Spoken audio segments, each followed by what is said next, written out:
Good evening, Judy. How are you? I'm doing pretty good. Good.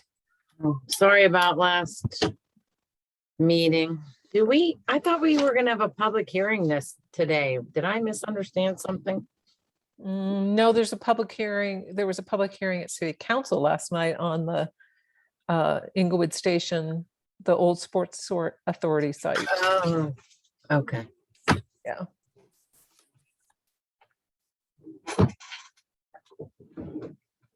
How are you doing? I'm good. We're just really busy. So the Yeah. days go fast, but I'm overwhelmed. Yeah, I'm very. oh. That must Okay. mean the real estate market's doing well. Well, yeah. I mean, it's still challenging. So everything takes a lot longer. Trying to get people into houses, but I get paid for. Is the inventory increasing at all or no? No, I was hoping that last weekend was just because of Labor Day, but this weekend isn't looking good either. Oh, goodness. Yeah.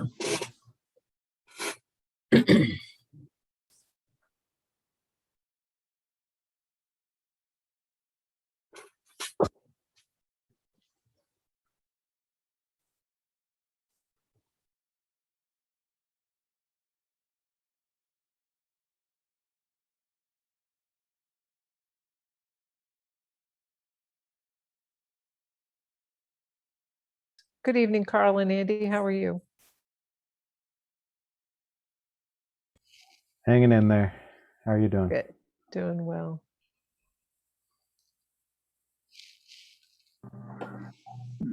Couldn't find my cursor there. Doing good. Nice weather. It's nice and cool nowadays. That's a lot better than 99 degrees. I totally agree. Hi, Colin.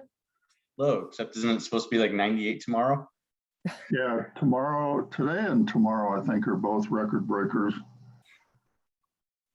I'm not sure about what happened today.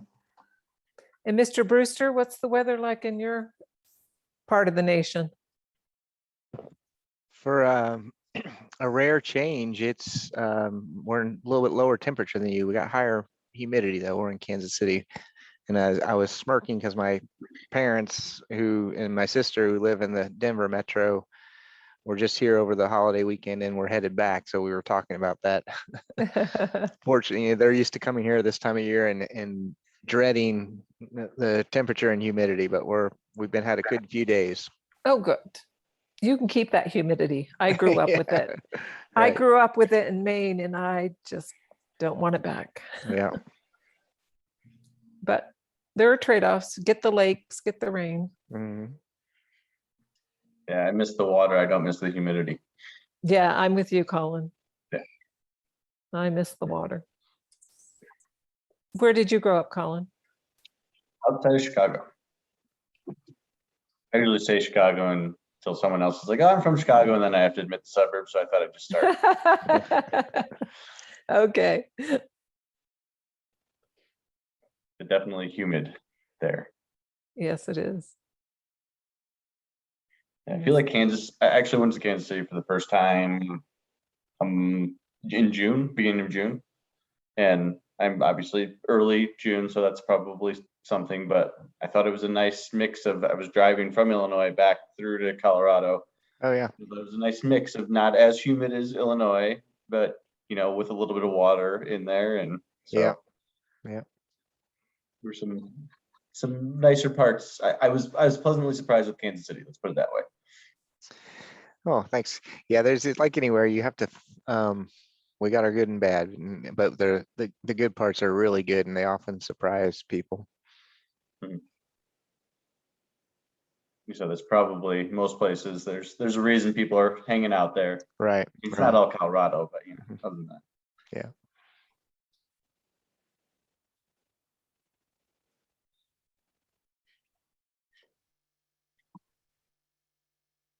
Are we scheduled today till 8? Is that what we decided? Just more for confirmation. I thought we were doing 6 to 7 for the UDC meetings, but maybe that was only when we had a P and Z meeting also. Wade, can you answer that, please?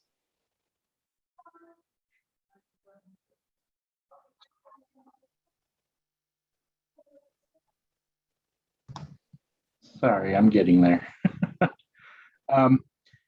Yeah, 6 to 7 when there's no P and Z meetings. So we'll probably target about 60 to 90 minutes tonight, just to see where we get. We shouldn't be much longer than 7:30, if any. So yeah. Okay, thank you. But if we have a regular planning and zoning commission agenda, we'll end right at 7, so we can adjourn to get into that meeting.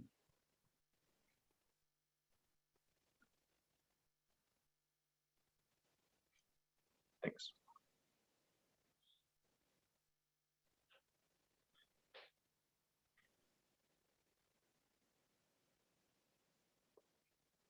So that said,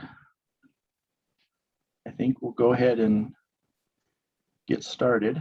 Tonight we're going to talk with Chris Brewster, a project manager from Gould Evans, about the overall work plan and sort of a little bit more logistics and things like that, and have a dialogue about where we're going from here. And then I'm going to, after that, talk a little bit about a grant opportunity that the city has approaching very quickly with regard to planning for innovative housing strategies through the Department of Local Affairs. So I'm just going to turn it over to Chris and start the conversation. So Chris. Okay. Thanks, Wade, and good evening, everyone. I am Chris Brewster with Gould Evans, and as Wade mentioned, I'm the project manager for our team, and I was unable to join last week because I had a planning commission meeting that had been scheduled, and I'll go into that a little bit as I introduce our team.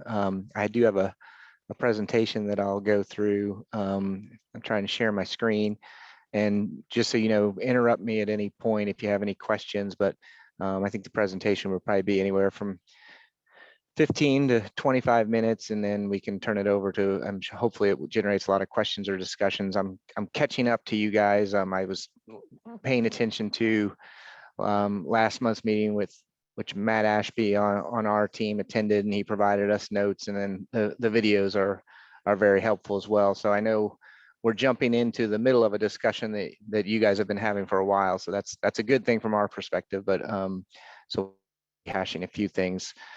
I'm going to share my screen.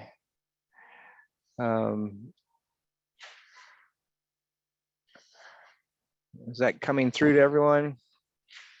Okay.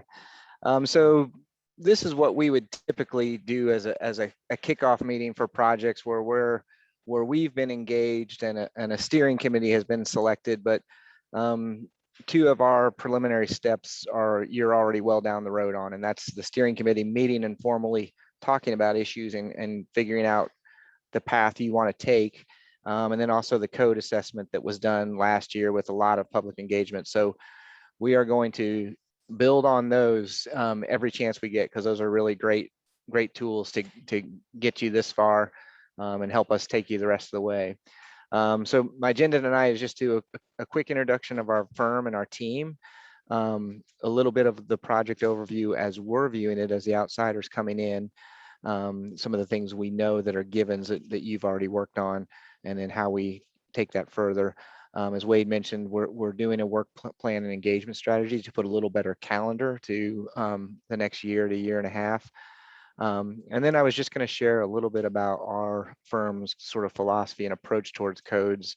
So some of the things you've already been talking about that we have ideas that can maybe prompt further thought or help you narrow down options and things like that, and turn it over to discussion with you all. And is my screen changing, or do you have do you now have the second slide? This is introduction. No. Okay. We don't. And we see your full slide. All my borders. Okay, good. Yeah. Let me try to. too many monitors open here.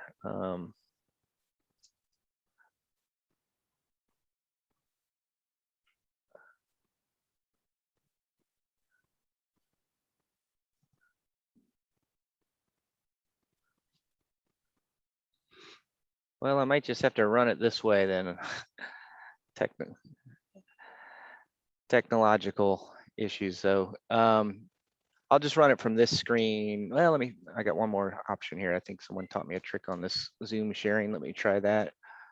I'll stop You share might for the want to try to moment. stop. Yeah. Okay. Yeah.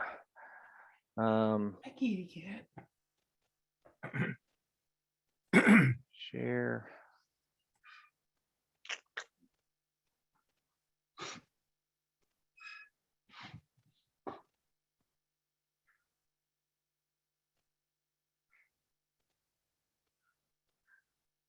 Well, it's taking me back to this screen. I'll just run it from this. If you can see the big agenda slide right now, and that'll just switch if you can deal with the side stuff.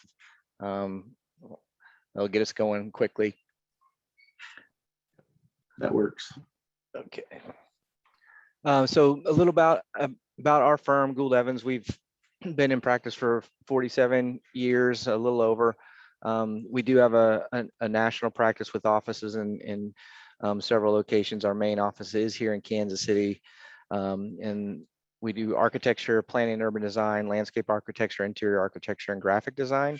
The planning studio is all run out of Kansas City, so everything we do from planning and urban design is here, and we've rebranded our studio as a studio for city design. As you'll see in a minute, we do take our firm's design-based approach and lend it to planning.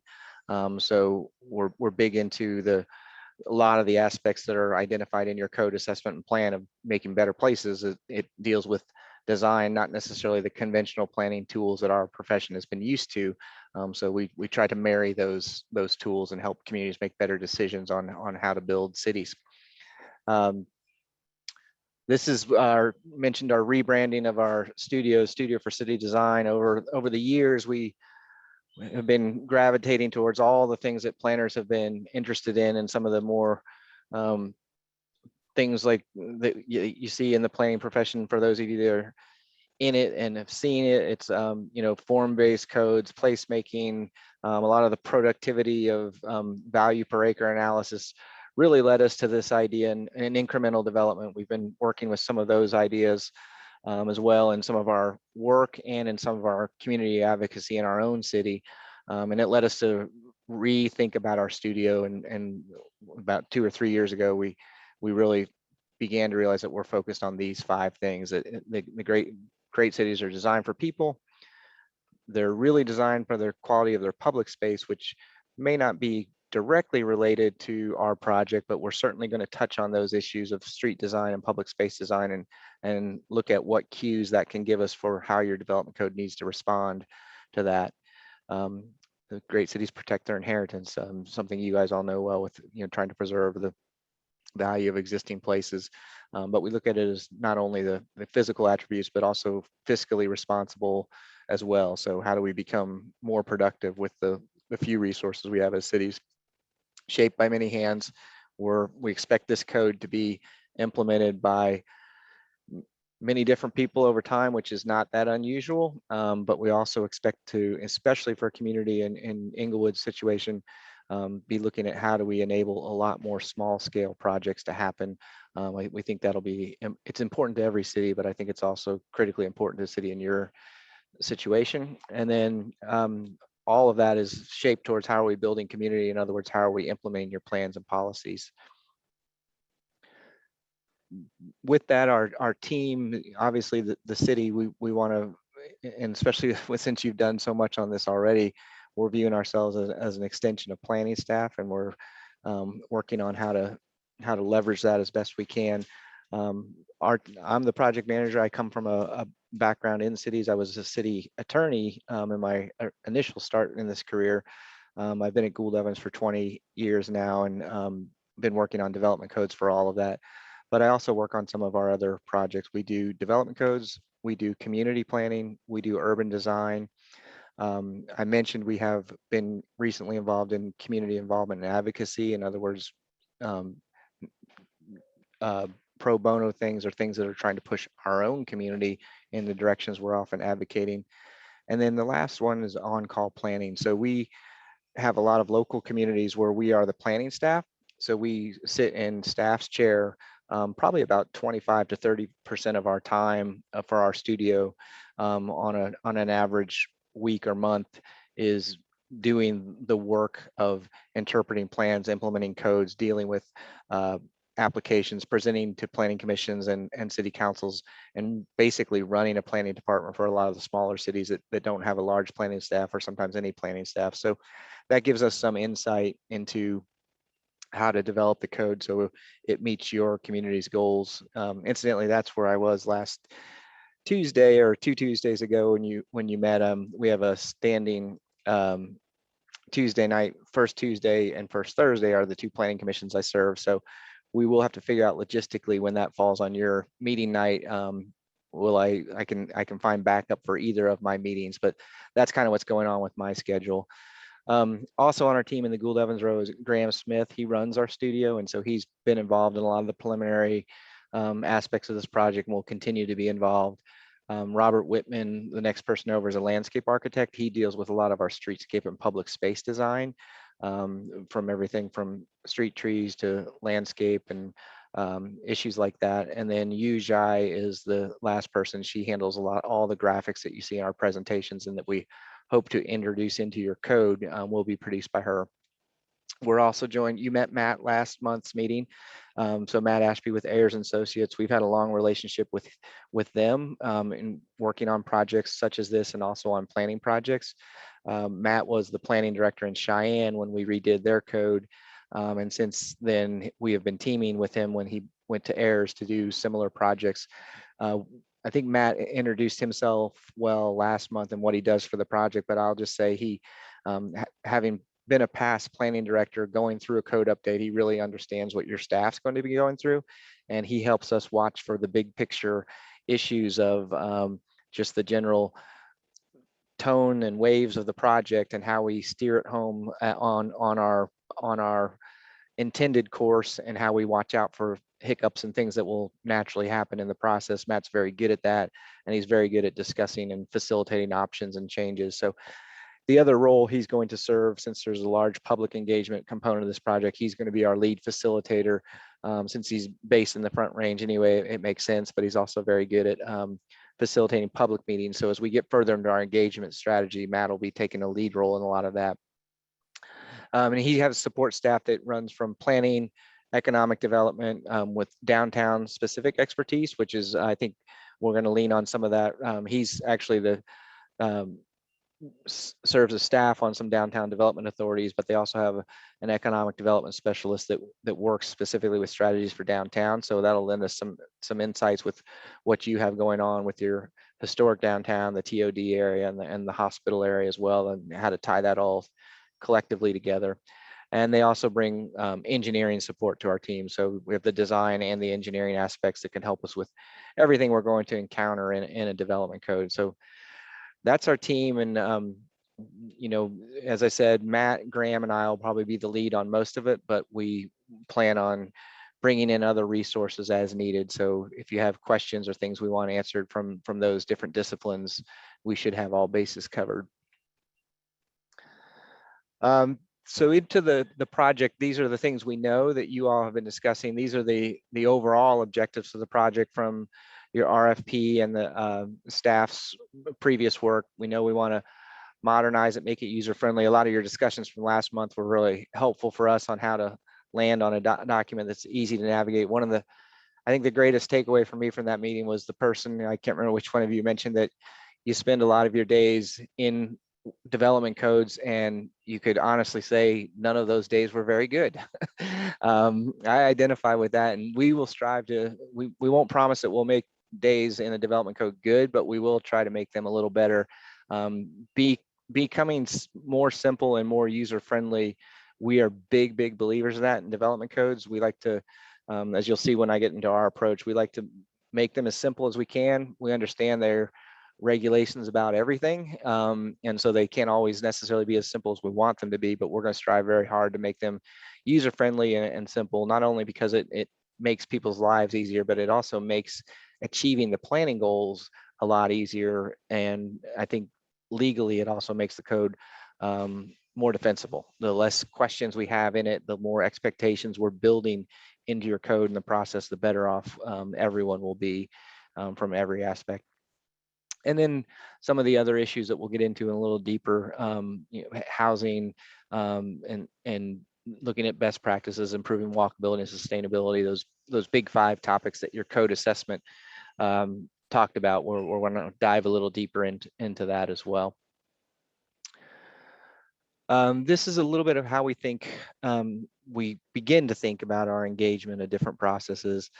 So the project team at the bottom, which is key staff and the consultants, that small group that's going to be working weekly, if not daily, on this and pouring through all the bits and pieces that, quite honestly, we don't want you all to have to spend as much time on, because we value your input for other reasons. But we'll be doing the day-to-day things. On the left are some of the tools we're going to use to engage that.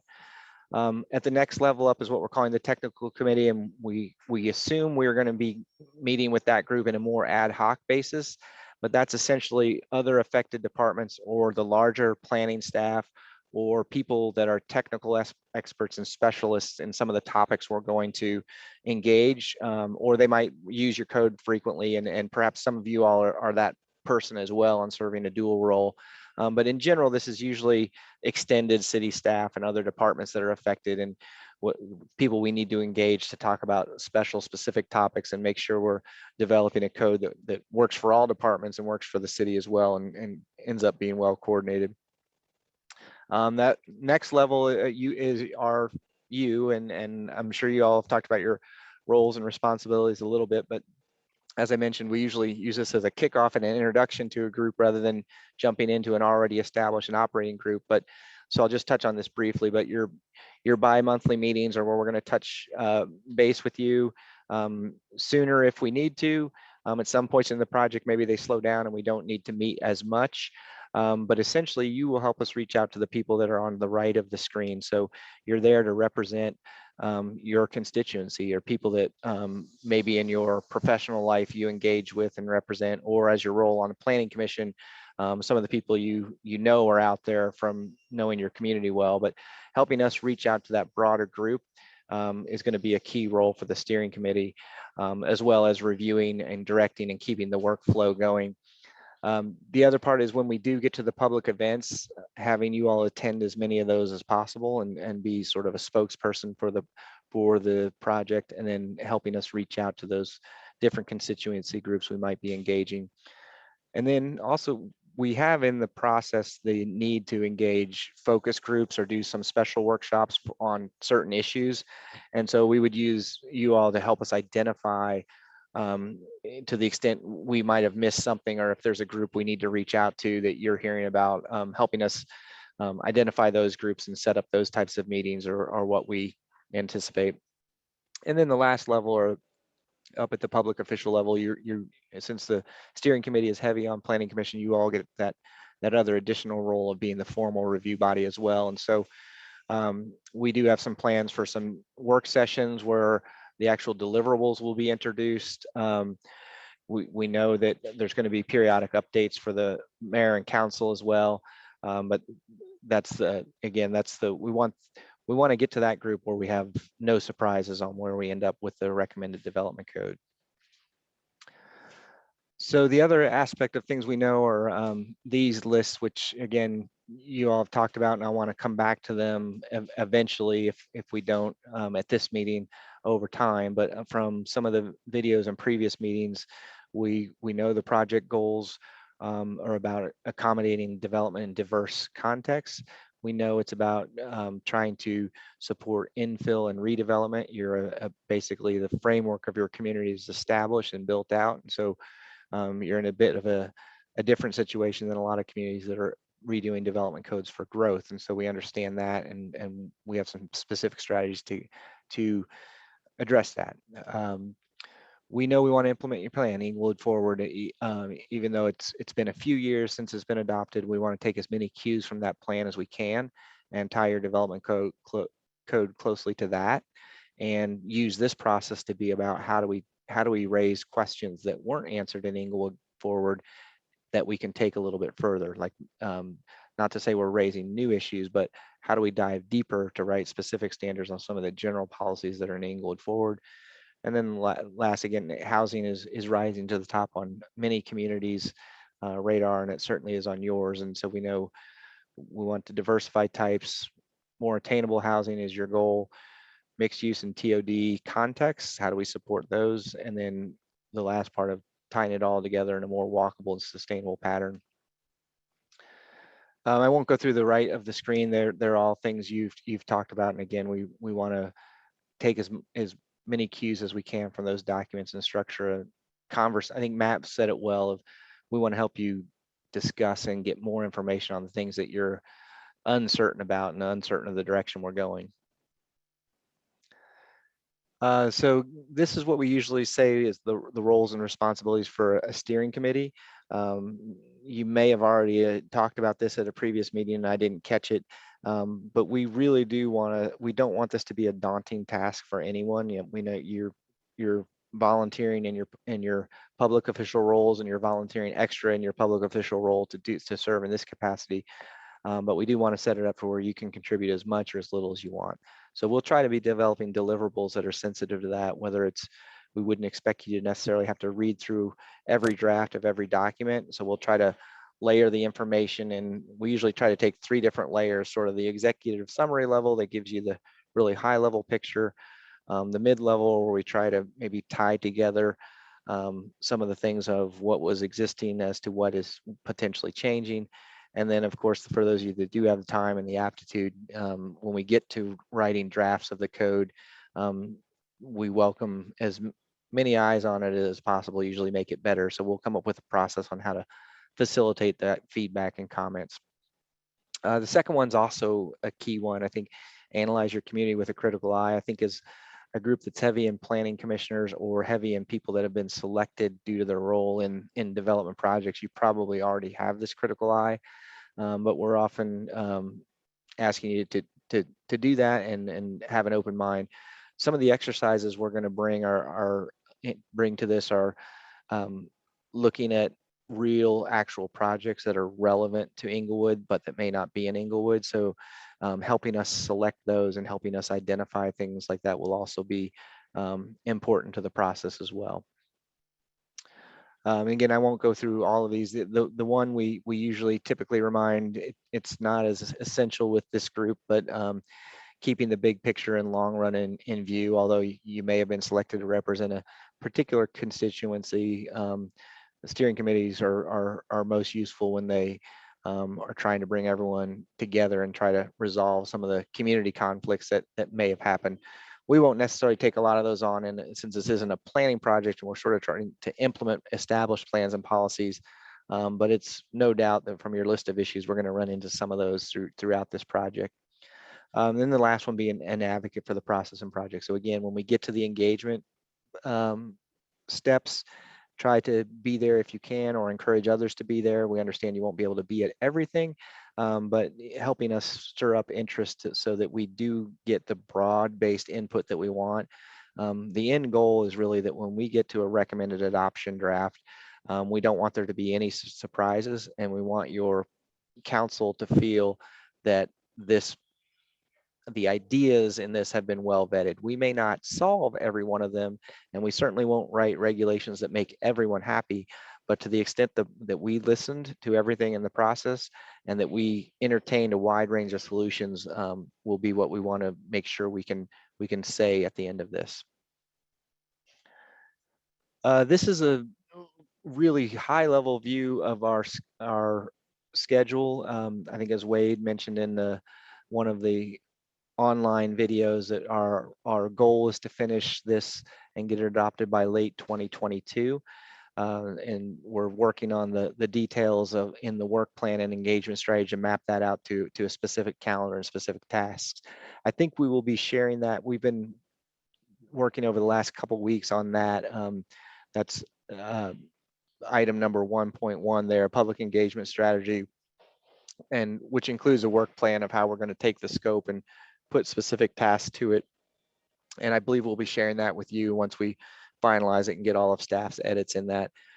That document we will be able to use to help you plan, when there could be extra meetings or when there could be things that you might need to review and identify time points when maybe you won't be able to participate because your own work schedule or whatever it may be. But just to give you a little idea of the workload that will be done over the next 12 to 14 months. One thing I do want to take time to point out here is, especially related to your last meeting, we don't really start drafting any regulations till well into the process. We want to answer all the questions and discuss the issues and get a feel for well beyond the assessment of what needs to change and why. And I want to point to one particular deliverable that we think is probably the most important thing we're going to deliver to you all, and that's that 2.2, the draft regulation framework. We're big, but we know that this code won't be perfect when it's adopted. We know that this code will need to be amended over time as you encounter new issues, but we want to give this code a very long shelf life, and we want the code to be easy to navigate. So much of what you discussed at the last meeting was all leading to that framework. Whether some of the things that you discussed would be in a outside user's manual to help people navigate, whether some of the things are internal to the code and we can help make a better, simple, well-organized structure, whether some of the things are going to be based on what kind of online platform will we be able to use. Sometimes our hands are a little bit tied in that regard of what some of those platforms can and can't do, but all of those things will be really organized around that deliverable 2.2 of the draft regulation framework. So I was happy to hear you guys talking about a lot of that stuff at the last meeting, but I just want to raise that because we don't really need to decide on much of that till we get towards the end of this year or the beginning of next year, because that's when we'll start kind of hanging meat on the product. But we do spend a lot of time coming up with that framework because we think it's that important to the long shelf life of the development code. Specifically to some highlights of what will be coming in the work plan and engagement strategy, we're beginning to discuss what type of engagement tools and events we'll be using. So Inglewood Engage, the website, obviously the leading one, it's already well underway, is becoming a wealth of information about this project and about planning and zoning in general. So sort of keeping up with what staff is doing and how do we leverage some of those tools, whether it's just for delivering some of the documents we've had, whether it's for meetings or whether it's for some of the more interactive engagement strategies, or even creating more simple videos that bring everyone's discussion level up to at least a comfortable level where anyone who wants to would feel comfortable participating in the project. That's the goal of some of that engagement. And so the website's doing a very good job of that, and we want to keep that up. We also know there's going to be quarterly updates to the city council. And we're staging those throughout the process. I mentioned that we are anticipating the need to reach out to groups outside of this committee and outside of general public events. So whether it's focus groups or individual one-on-one stakeholder interviews with people that may regularly use the code, or people that are advocates for a certain point of view, we'll want to take opportunities to reach out to them throughout the project. I have that November through June time period. There's no real set time to it. We can start it as early as we need. But as we begin to know really what are the really big picture issues that are going to shape this project and how we're identifying options, that's usually the point when that outreach can begin to happen. And then as we're drafting the code, oftentimes we might need to meet with groups like that to view a range of different strategies and options for that as well. For the actual public events, we're recommending or working on the concept of doing some public open houses. So things that are more informal, casual, where people can gain information. And we have at least 3 points in the process where we think we would do that. The first is, although we'll be well under our way on our work and the introduction of the project to you all and to other groups, when we begin to do some of the more formal public engagement, we want to keep that time periods pretty concise, so that the public doesn't wear down. So we think when we have all the critical issues and best practices identified in our own analysis of the code and your code assessment done, that's a good time to reach out to the public. We can really refine what we think the path we're going down is, and look for any issues that we might have missed, or to make sure we have the pulse of the community. Then that second one, the practical application, that's where we may have taken those critical issues and best practices and come up with strategies, examples, case studies, things that are more interactive to show them, and do some kind of public engagement event around that. So we have that time period is to be determined, because we want to be sensitive to the calendar and the weather we might run into, because a lot of it might be events that we want to be out and about and doing things. So we'll figure that out as we develop the work plan.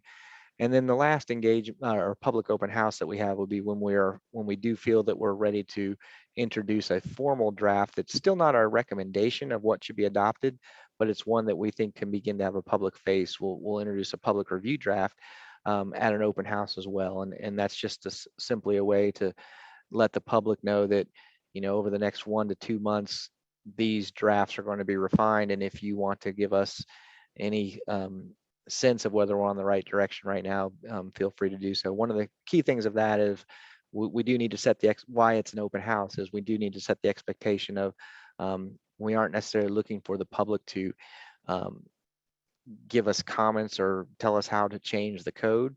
What we're looking for them to do is to give us their assessments of high level concepts, so that we know which items are potentially not going to be well received, or to the extent they're not well received, is it something you have to do and move on anyway, and kind of reconcile some different opinions on. And so that public review draft will give us a good assessment of that. I mentioned work sessions. So when we do get to something that we think we're going to recommend, those of you that are on the Planning Commission will get a more formal presentation of how the new code works, how it compares to the existing code, sort of the what's changing and why, and how we think the new code will work.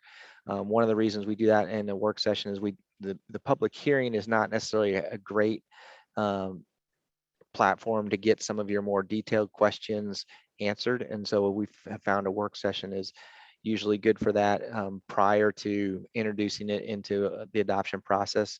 And so we plan to get quite a bit of feedback and kind of tweaks and nuts and bolts changes from both the Planning Commission and City Council. And that sometimes we do that as a joint work session. And if your Planning Commission and Council doesn't get together often, that might be an opportunity, but we'll take staff's lead on whether that's an opportunity or not. But we've done it both ways, where we do them separately or do them joint.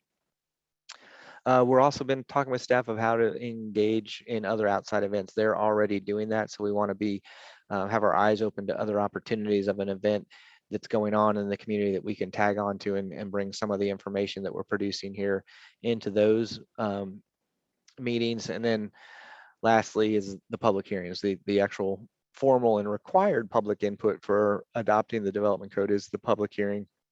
But we want to, obviously, as I mentioned earlier, when we want to get to this stage with no one should have any surprises, or to the extent they are surprised by what's in it, it's because maybe they missed an opportunity to engage or find information, and not because we didn't reach out to them. So that's our goal on the engagement strategy.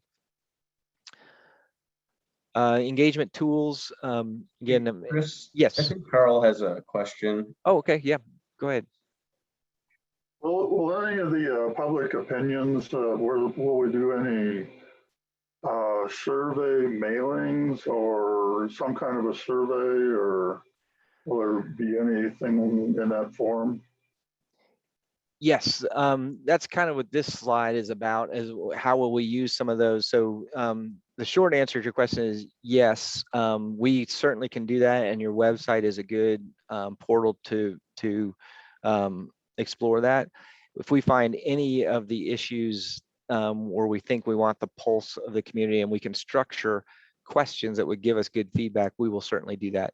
The one caution or caveat I have to that strategy, especially with the development code, is we want to be careful that those types of polls aren't necessarily scientific surveys and studies. So we want to, if we do that, we want to make sure we note that because those are kind of costly. But if it's just to say that we gained what we think is a good pulse of the community from it, we'll certainly engage in those surveys and studies. And usually they're online things. There's lots of already developed applications that we can tap into, whether it's SurveyMonkey or if you've used other things that have worked well, we'll use those.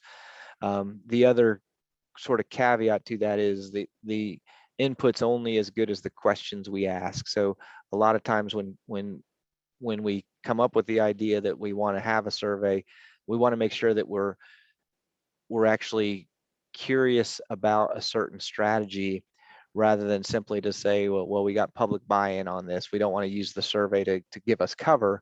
We want to make sure the survey is being done to give us information we didn't otherwise have. But that's just our own sort of personal bias towards some lessons learned of we've used them probably inappropriately on a couple projects where we've had that, well, we'll never do that again. But we've also used them very effectively on projects too. And so we're open to that as an engagement tool.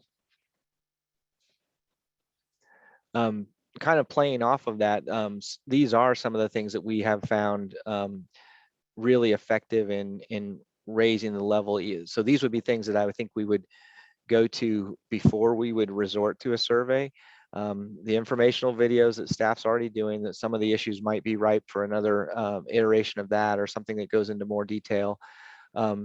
Tours, that's, I think Matt may have shared some of that with you last month, or if not, his group has done a lot of really good either actual or virtual tours or even self-guided tours where you can go experience and look at, and that sort of, again, that critical eye of looking at projects and how they might fit into your community, basing them off of real live built examples is really instructional and informational to either groups that are often involved in the development application process or review, but also even just the general public, so, to open their eyes to different things that might work.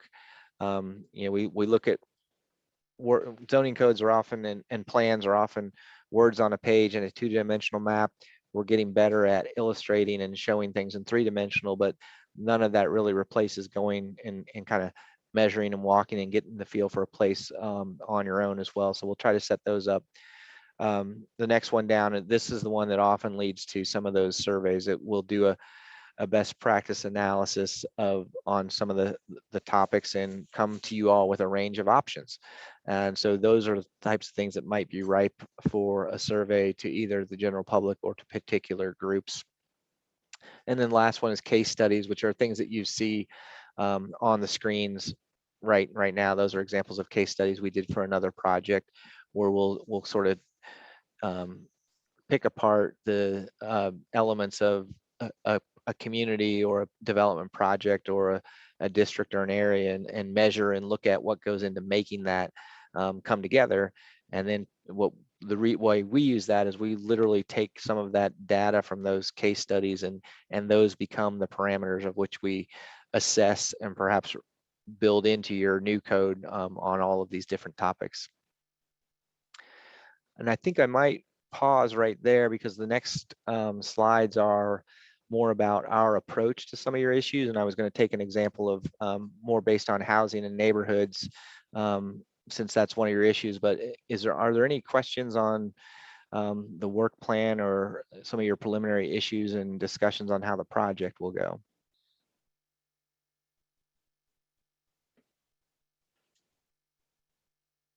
I'm not seeing any raised hands. Oh, Carl's got a question.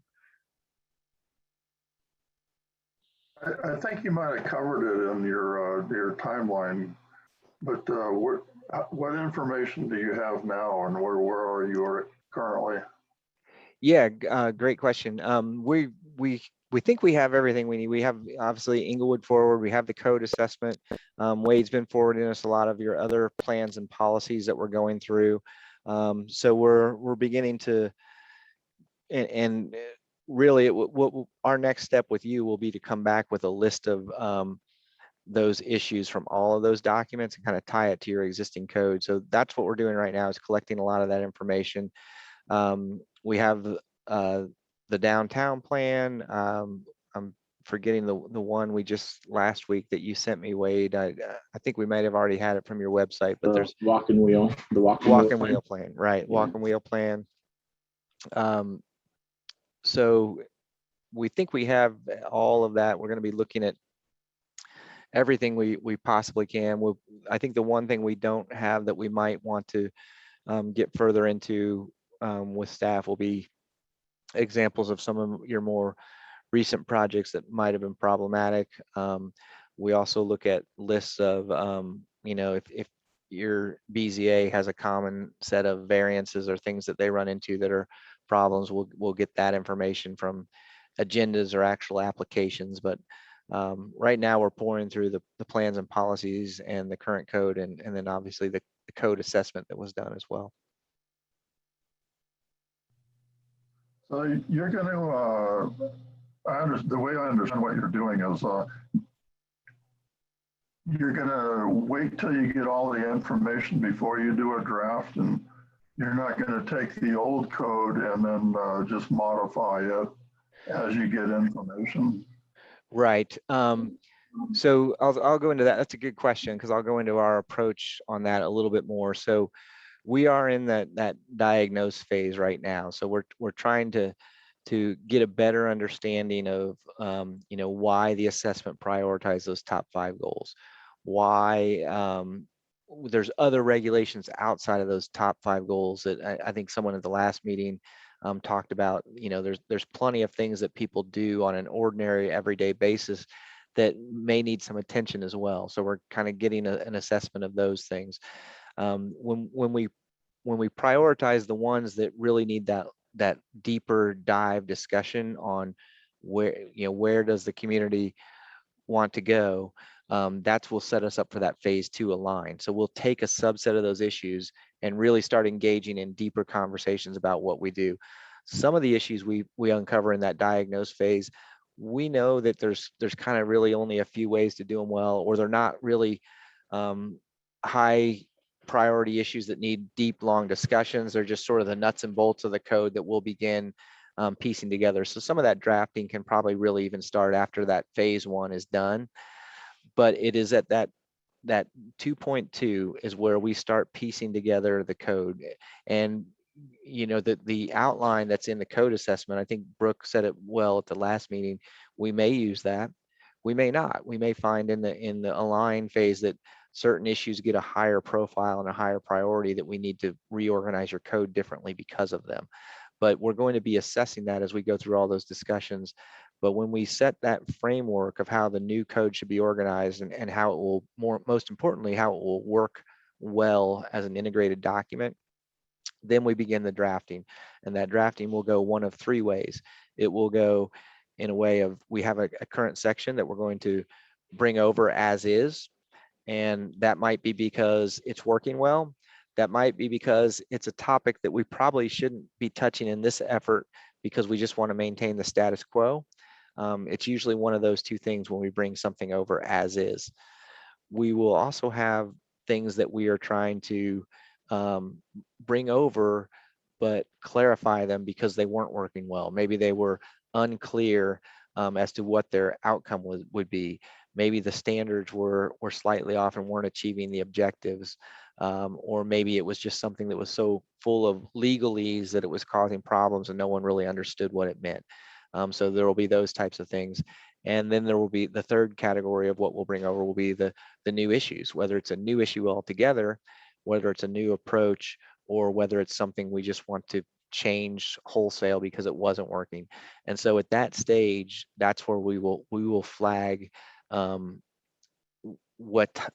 those changes are getting mapped over from the existing code to the new code. But that's a December through February task. Could I Wade had mentioned before last meeting that that Carbondale, a little mountain town over on the west slope, has had a pretty well done code. But do you have any, is there some cities that we could look at what you've done and see, so we can see Yeah. what we're looking for?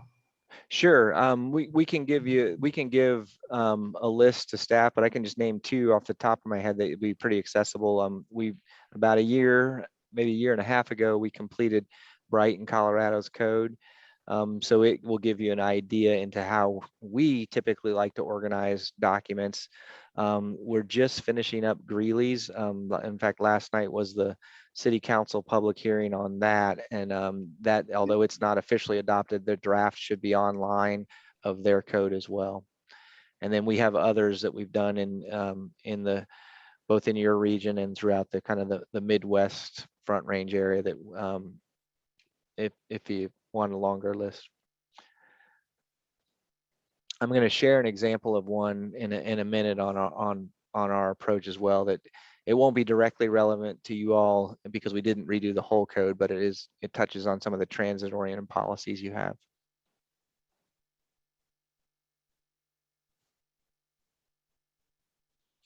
Any other questions on the scope and kind of the project approach?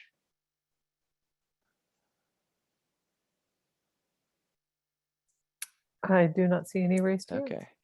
I'm going to go ahead and give you a little bit into the, how we think about codes. And again, these aren't the answers for you necessarily, but just give you a heads up of how we come about these projects. So I already shared a little bit about that. We like to simplify. So our philosophy is logical framework and structure is the most important.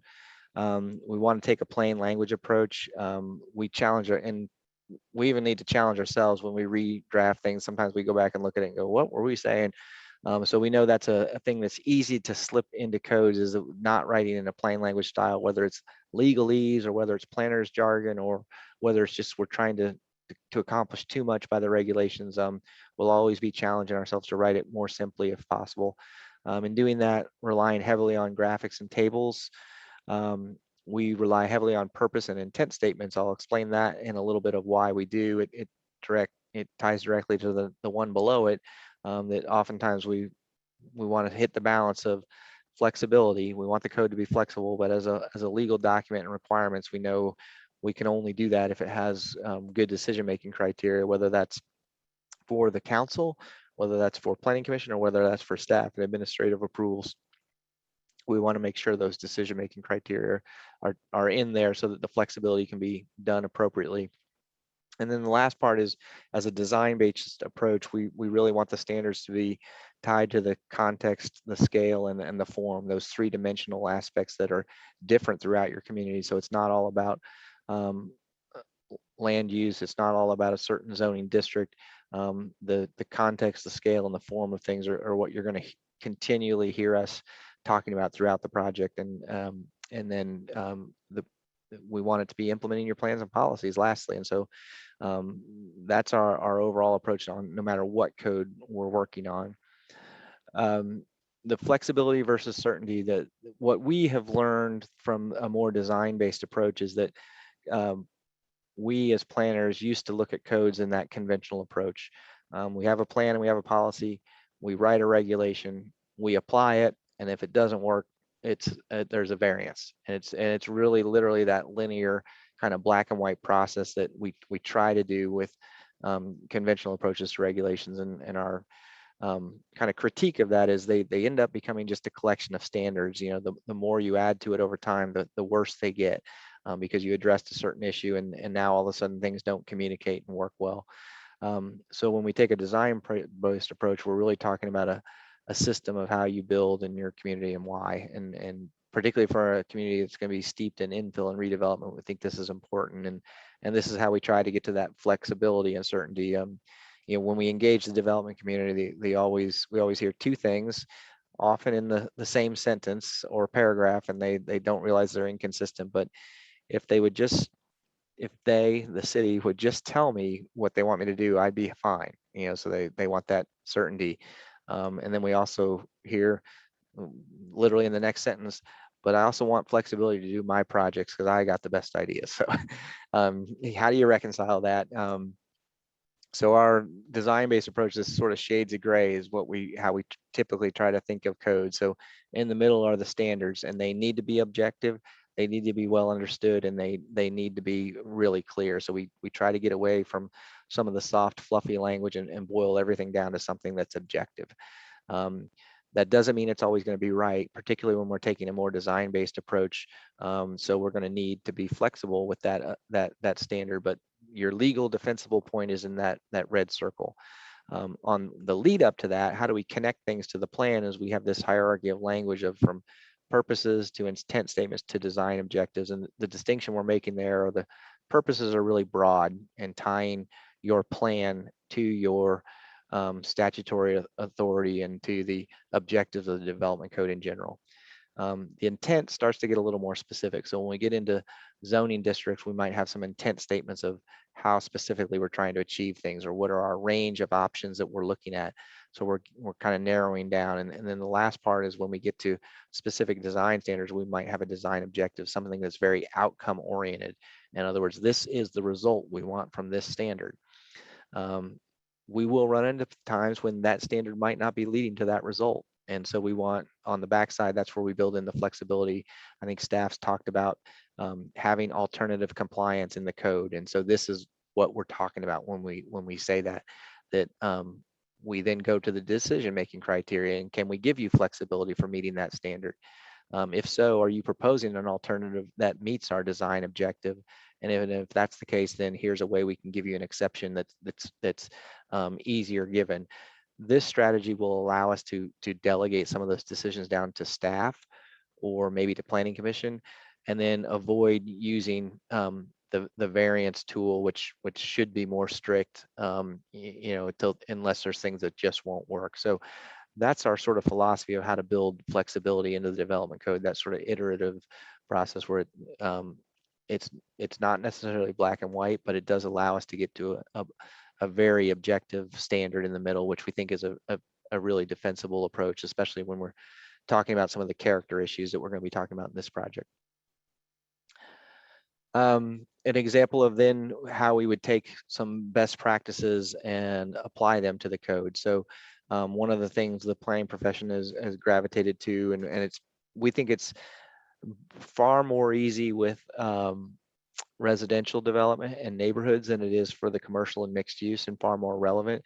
But we will look at it in all aspects. But a way that we take those best practices and translate them is we can very easily document the whole range of building types that your community should expect from, and maybe even some things outside of the range that we can discount.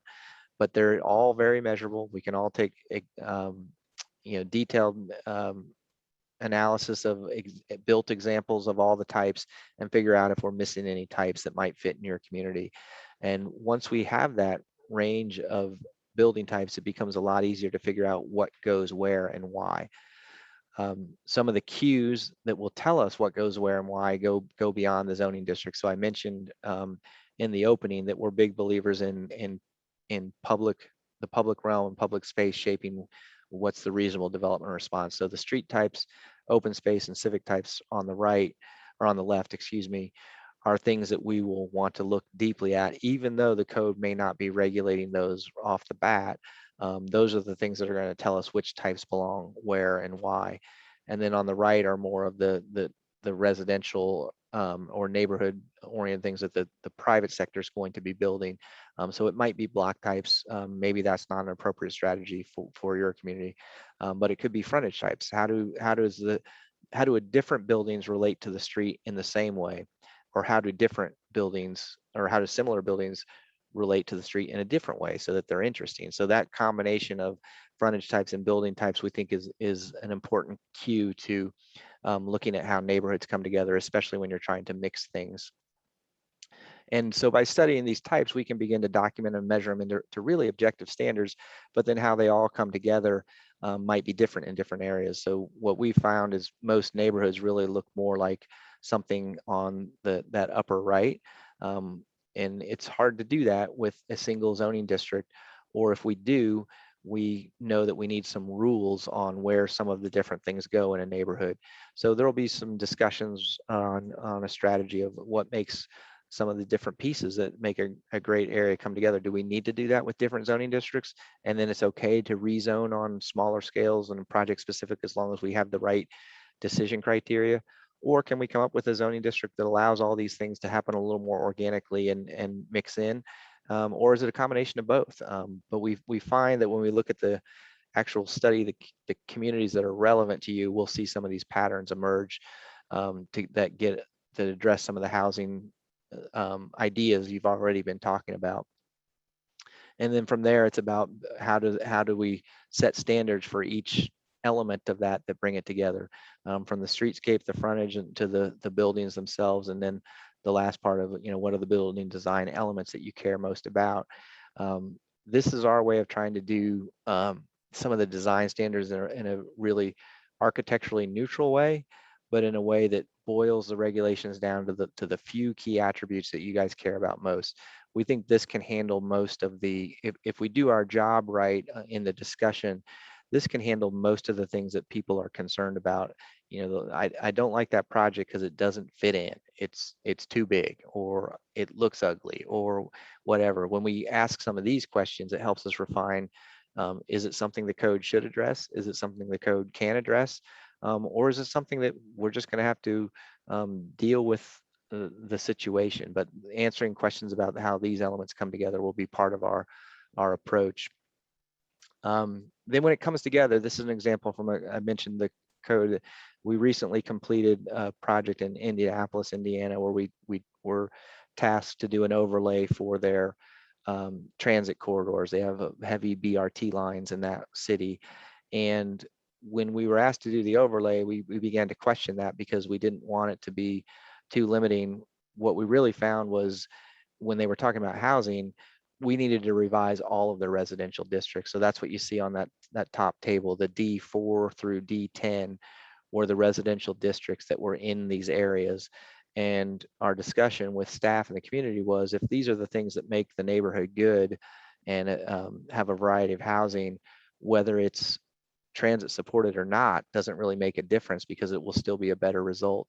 And so when we did that analysis of all their existing buildings and types and where they fit and why, we took 24 pages of residential zoning districts and boiled them down to this table of dimensional standards, and then just simply went across their residential districts and checked the boxes of which ones went where and why. Now there's some pages of design standards behind this that make it all come together, but this is essentially the operating system for them to build different types of neighborhoods, everything from the more lower density suburban one to the really compact urban transit oriented one, and it was done in 4 or 5 key zoning districts. So just an example of the way we're going to try to think about, particularly about your housing issue. And again, part of our best practices challenge will be to go document all the types that are relevant and happening around the Front Range, and discuss with you all which ones fit in where and why, and which ones don't fit in. So with that, that was kind of all I had to just kind of introduce what our design-based approach might be about. Hopefully provoke some further questions and some things that we're going to want to tag onto these key topics that you've already addressed. But I appreciate everyone listening, and we really look forward to working with you all over the course of this. Our team and Matt, Graham, and I know we're very excited to get going on this. What's Colin? Thanks, Nancy. Quick question, Kristen, you kind of alluded to this. The very first step is kind of going to be creating that outline of everything. I think a lot of the conversation that we had last time was that way that was going to be laid out. And so have you guys already started to think about that? Is there decisions, or not decisions, but are we going to be changing a lot of the format and breaking it down to, I like that table that you had, that you can break it down by the type of development that you're trying to do to figure out what you actually need to look at. Is that something that you guys are going towards? Yeah, we're in the very early stages of that. If you're talking about the issues, yeah, we're in the early stages of doing that. If you're talking about the code itself, I don't think we're there yet. I know the part of the discussion from last month that I listened to was a lot of well, I think again, Brooke's summary of it was pretty good. There were some discussions on how we organize the code, there was some discussion on how do we make the interface with the code work better. So those types of things, I don't think we're not there yet. We haven't started that. We obviously have a way we think works well in some of the codes that we've done that Brighton or Greeley will kind of alert you to that. But that doesn't mean it's going to be right for you guys. We're going to probably start with the outline that's in the assessment and maybe pick that apart as we encounter issues in our first couple phases and figure out if that outline that's in the assessment is right or not. And I think you kind of alluded to that. We are probably going to be very different than Greeley or Brighton in terms of new development. I mean, we're doing a lot of infill and a lot of, you know, those types of projects as opposed to maybe large scale development. Yeah. And the other thing I forgot to mention this, but I think maybe it's assumed is we hardly ever are throwing out a zoning ordinance and starting anew, because what that would mean, and especially in a community near situation, because a lot of your zoning districts are established and on the ground already. So we need to be very sensitive to making changes to areas that may not change, or areas where we don't want to all of a sudden trigger unwelcome change. So however, we do see an opportunity, like there's some opportunity to restructure some of the zoning districts, so particularly on the residential side, that we've begun to look at. We don't want the code to be overly complex. We would like to, again, like I mentioned with the Indianapolis example, we were able to do everything they needed in really 3 of those 5 zoning districts that were up there became the nuts and bolts of their transit, what they wanted to achieve from a transit oriented standpoint. There were other districts out there that we weren't going to use, that they were sort of going to let them die on the vine. They weren't mapped very extensively. They weren't well used, but they were still mapped somewhere. So we needed to keep them. So strategies like that are what we're going to need to be thinking about with staff going forward of, can we eliminate some of the complexity of all of the different residential districts you have as we go over to this new approach, but then do it in a way that doesn't disrupt what's zoned and mapped already to too great a deal.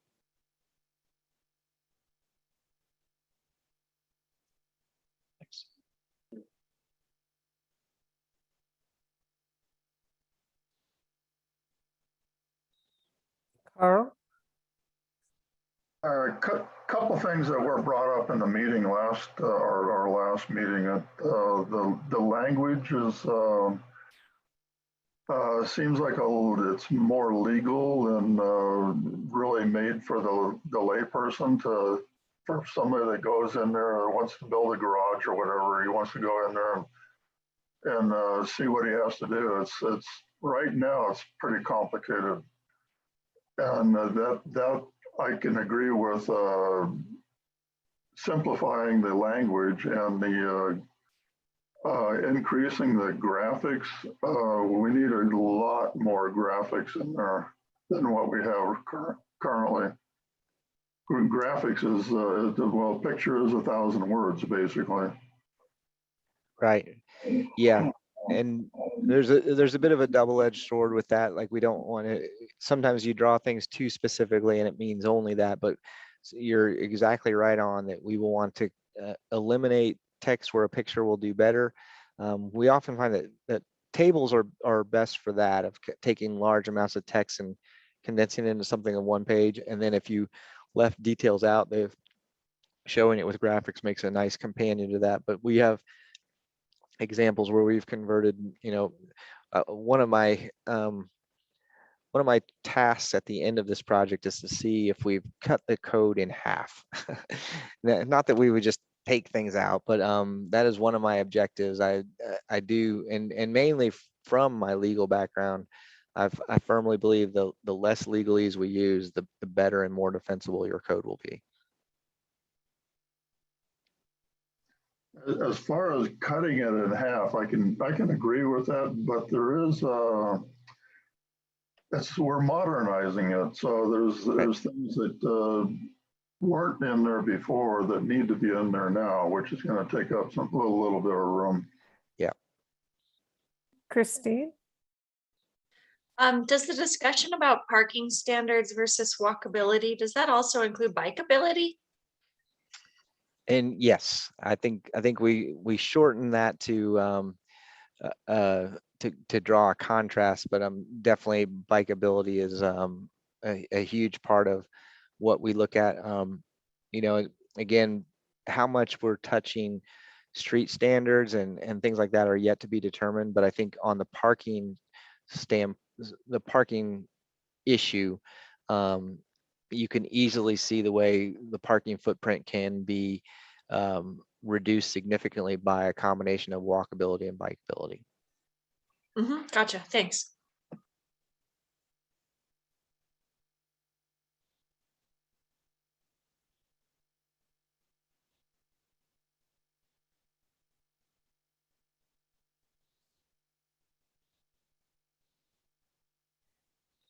One quick question. Who will be our main or central contact? Will it be Matt? Or is that gonna vary? It'll probably, well, I would say I'll defer to Wade on that, but I know on how we engage you all, but I know for our team, it's going to be both Matt and I, and it'll probably be Matt more in the lead in the phases 1 and 2, and me more in the code drafting stages, but we'll both be heavily engaged throughout. Yeah, and I'll just chime in that your all primary contact is me, and I can work with you all to get information and questions back and forth to either Chris or Matt.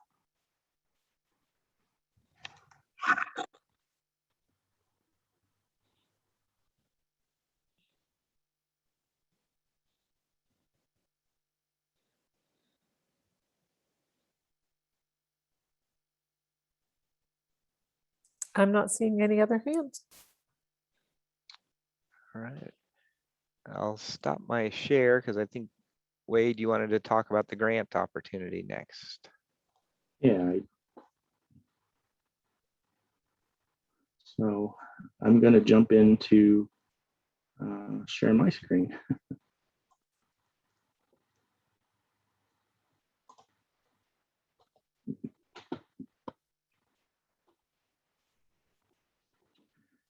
So on your agenda for tonight, we provided a link to the DOLA Innovative Housing Strategies Grant, as well as a link to House Bill 1271 that was signed and adopted by the governor in late June.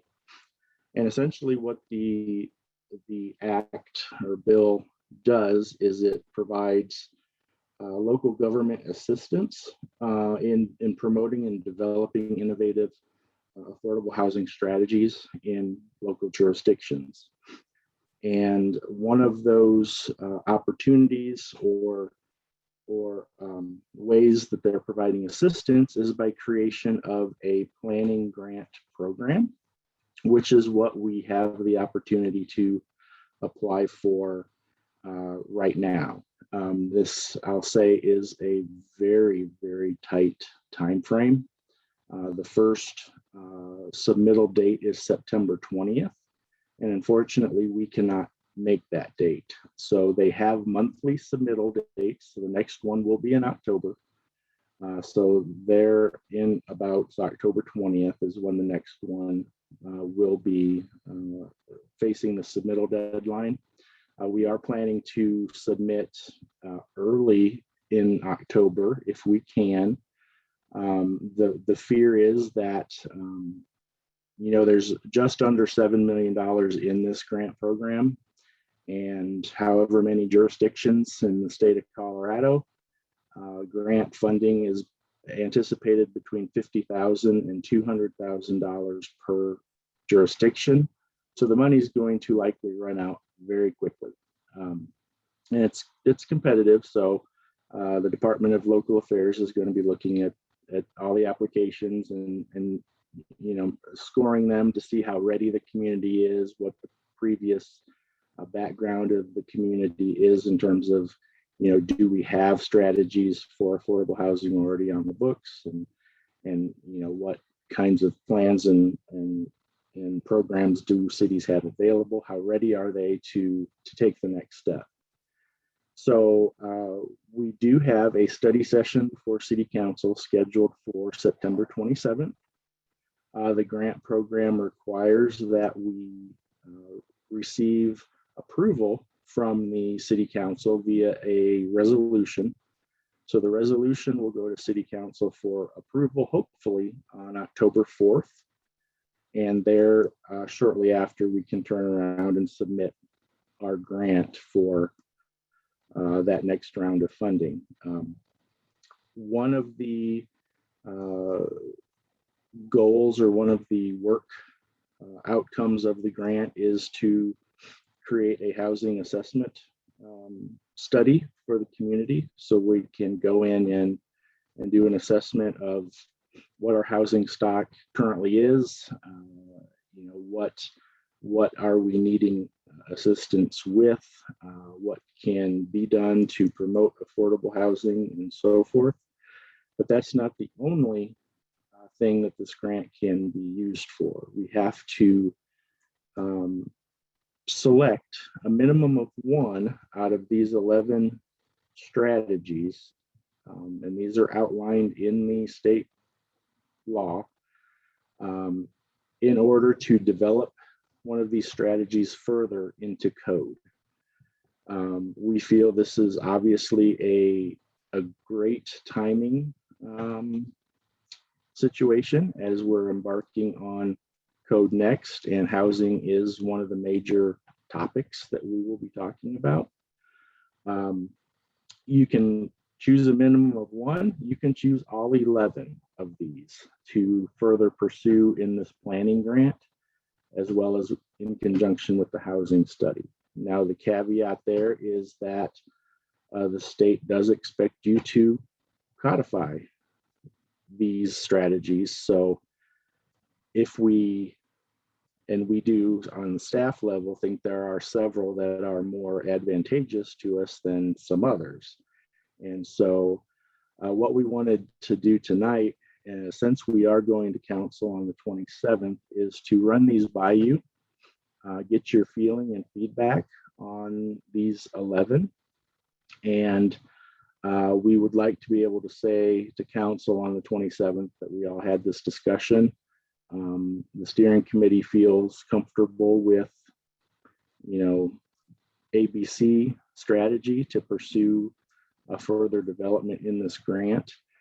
And say we choose number one to pursue, we will actually outline then a fairly robust engagement program over what number one means, how we can codify it, where we can codify it, and develop a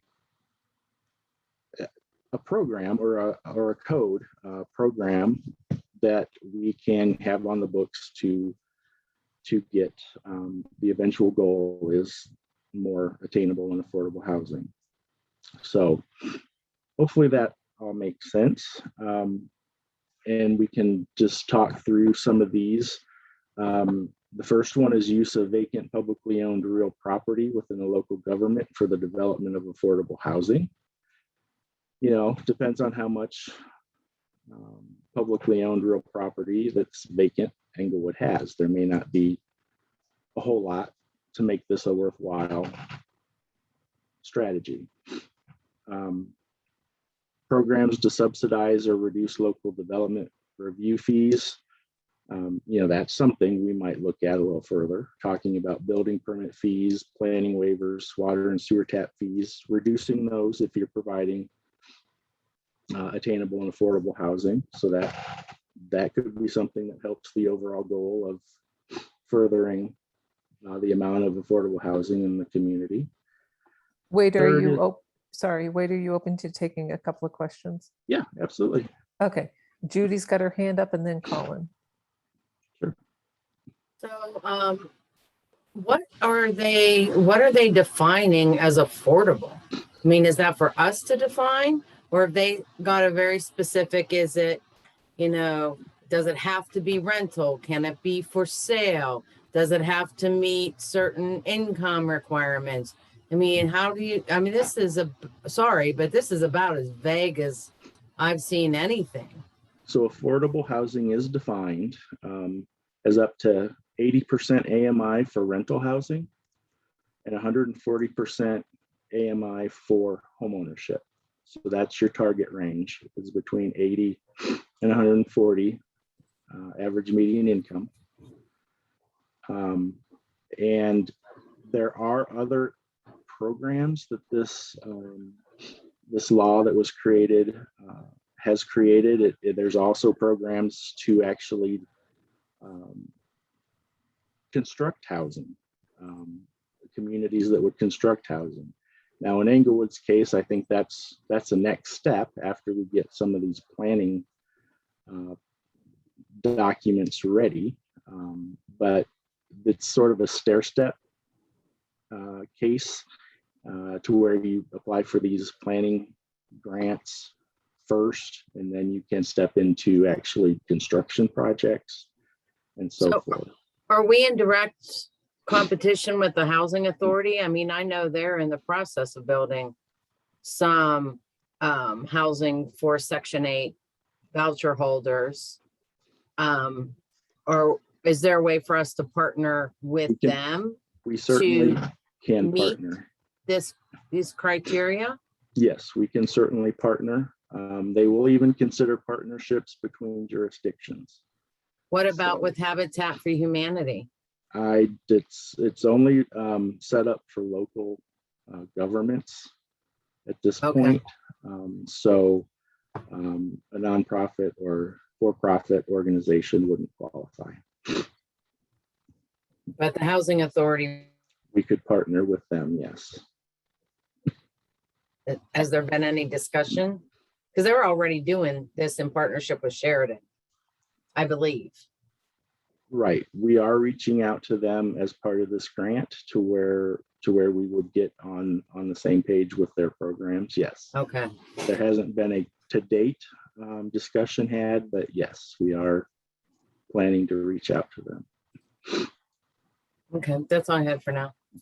Olin? I mean, I'm assuming you've looked through these a lot more. Are there ones that you think, instead of going through each one, that maybe are the highlights that you think we should go through and concentrate on? As like you said, do we have a lot of land? I mean, besides the downtown. Yes. So I think there's some discussion availability with the second one. You know, does the city want to look at certain waivers of fees?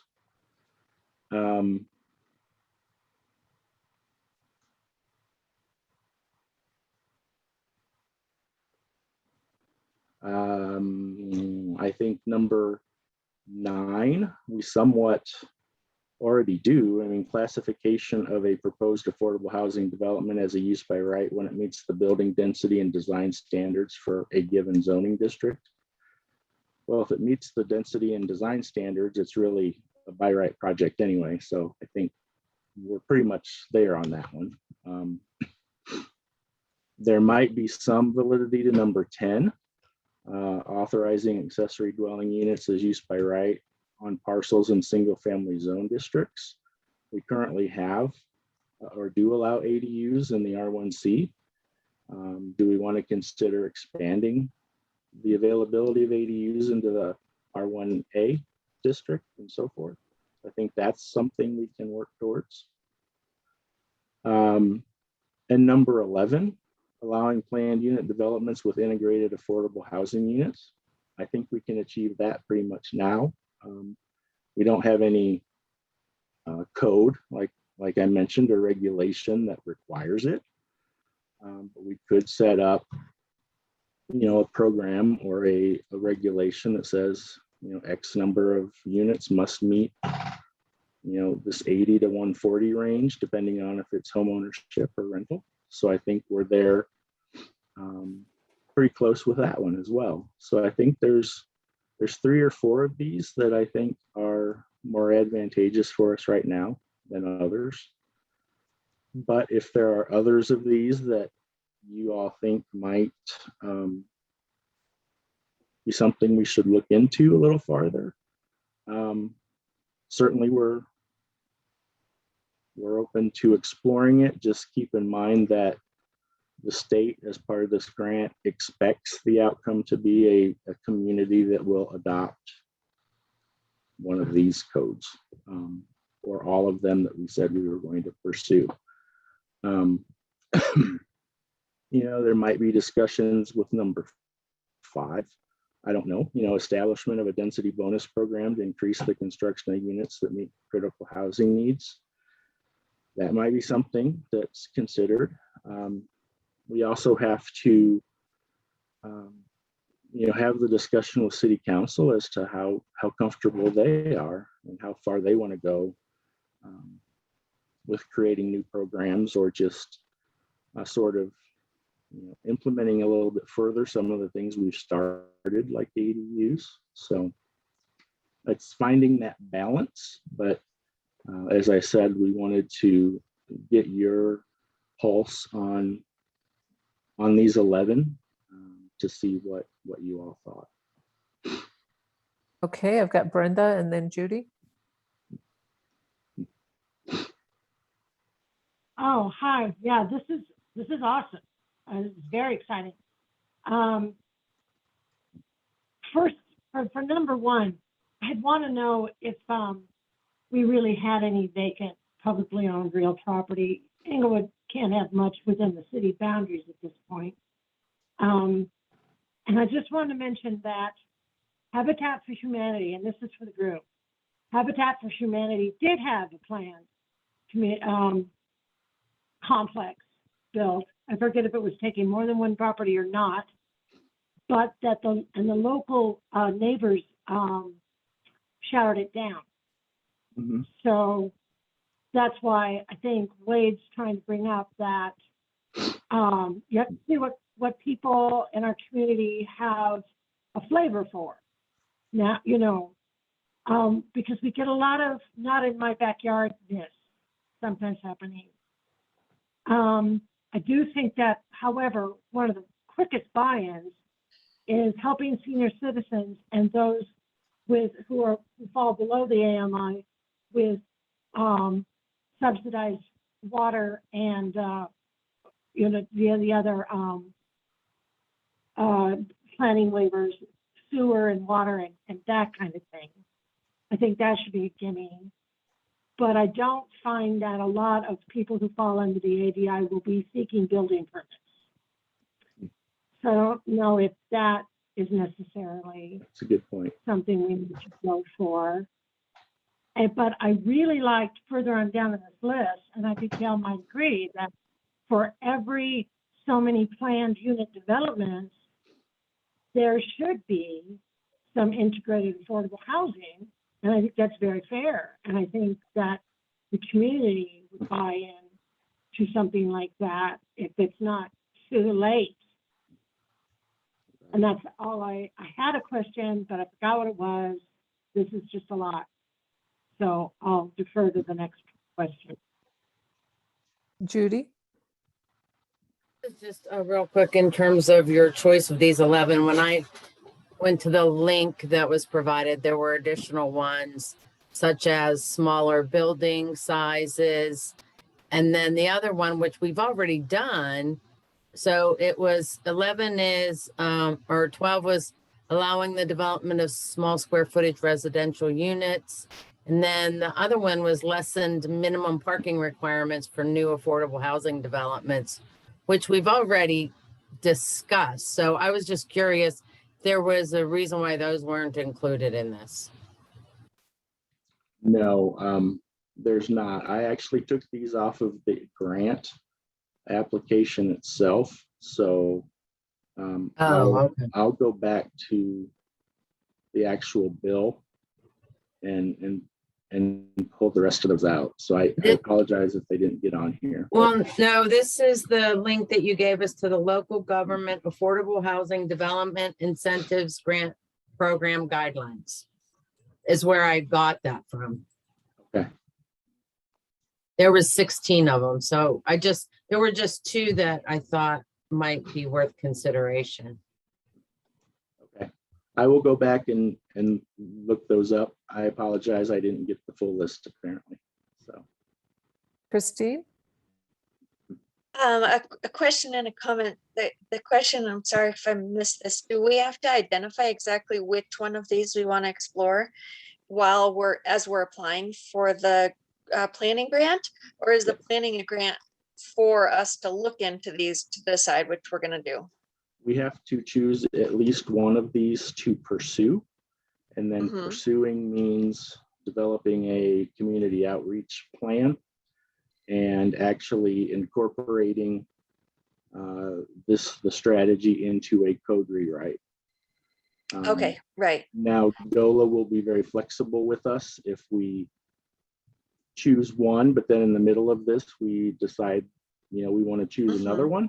They will work with us in terms of switching, our preference. But the end result is a code that implements this strategy. Okay, right. And we can presume that the applications that hit a lot more of these are probably going to be more competitive than applications that just pick one or two, right? Assuming that it's likely that the jurisdiction would go forward with those. Yeah, you have to demonstrate that you're ready to actually implement. You're at a stage in your planning that you will actually go through the public hearing process and get the public input and actually adopt one of these. Yes. So that's going to be a big part of it, is how ready is your community to take those steps. Okay. And that's why they want a city council resolution that actually, they know that your city council is serious and has looked at this and is ready to pursue whichever the strategies that are chosen. Okay, that makes sense. So that seems like obviously we would want to include the ones that we're already doing, or the ones that we're very highly likely to do. But as we're looking at the others, I think it would be a good idea to prioritize the ones that meet multiple priorities of our process or of our community, like ones that also could have a sustainability component or preserving neighborhood character or some of those other criteria that we're trying to hit, so we can get not just more affordable housing, but some of those other community benefits at the same time. Sure, absolutely. Absolutely. Andy? Yeah, I think it's on number 8 on your list. I think we already do a really good job of this in a lot of our districts compared to other jurisdictions, but since we're already considering different building types and how our districts might be coming back together, it seems like there might be an opportunity to think more carefully about where those building types may be more appropriate in more districts than there are today. So that one, and then I think some of the other ones as mentioned already, like 9, thinking about some of these 9 and 10, I guess, on your list. Yeah, I think there's some here that make a logical sense with the scope of the work in front of us. Right. Okay. Kate Townley? Thanks. Yeah, I was just going to say, Judy, you might have seen if you went to the DOLA website that they have housing authorities are not allowed to be the primary applicant, but you're encouraged to, for local governments to partner with housing authorities as they come up with these proposals and the plans. And I was also going to say, yeah, it looked like there was a longer list on the website than the 11 that we had here. I guess not knowing a couple things.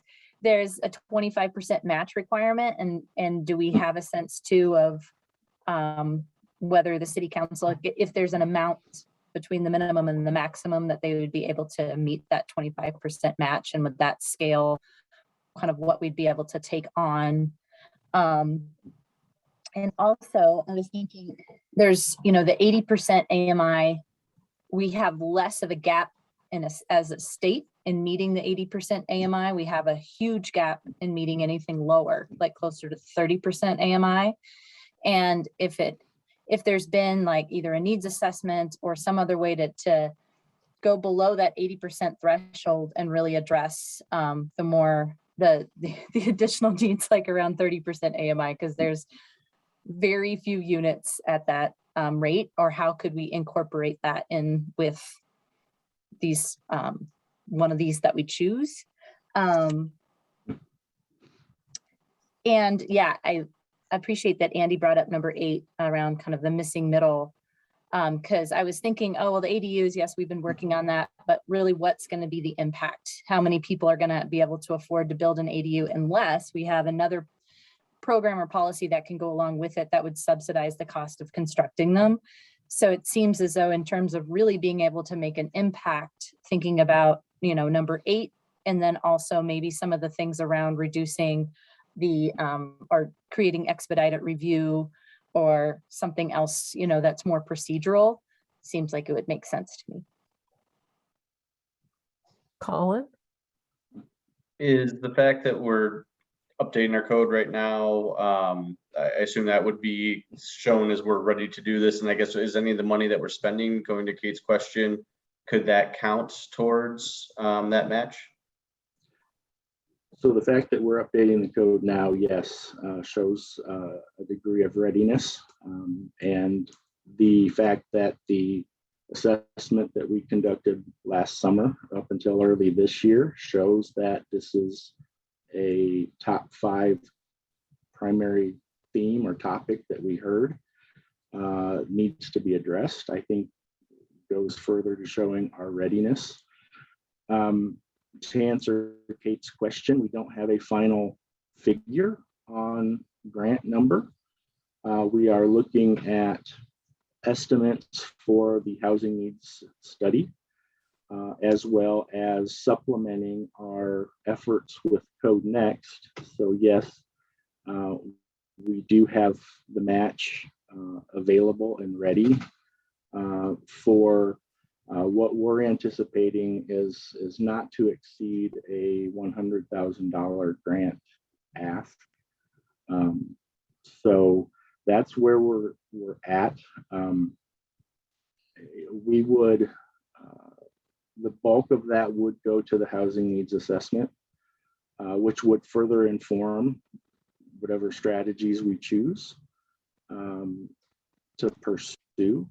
And then we would supplement the work already being done by Gould Evans as part of this process to expand on public engagement efforts and code writing down the road as we get some more of the answers that we might need out of the housing needs assessment to develop the program or strategy here.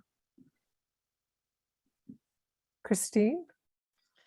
On the idea of expedited review or reduced permit fees, I'd seen that Denver has a pilot project for expedited review and reduced permit fees for affordable housing, and also for projects that meet their green code, their green stretch code, where you go above and beyond their basic sustainability requirements. And I kind of like that idea where you could do one or you could do the other, or you could do both. But if we did go to the trouble of setting up a process for expedited permitting or reduced permit fees or even increased density, I like that idea of also offering an option to get those non-financial incentives for extra sustainability features that go above and beyond the code minimum. Right. Providing those incentives, yes, absolutely. It's a good way to do it. Brenda? Okay, well, if we had to choose just one, and you said just one. That's all. We can choose more, but we are only required one at this point. We're only required one. Yes. Okay. Well, you know, the thing about the building permit fees and plumbing waivers and water and sewer tap towards affordable housing is nice, but, you know, we're talking about PUDs, apartment complex owners, who are probably building this for a profit. And what we want to do is incentivize them to offer subsidized housing. And that, and just, you know, giving a break on getting the stuff, doesn't incentivize them, it just gives them a break.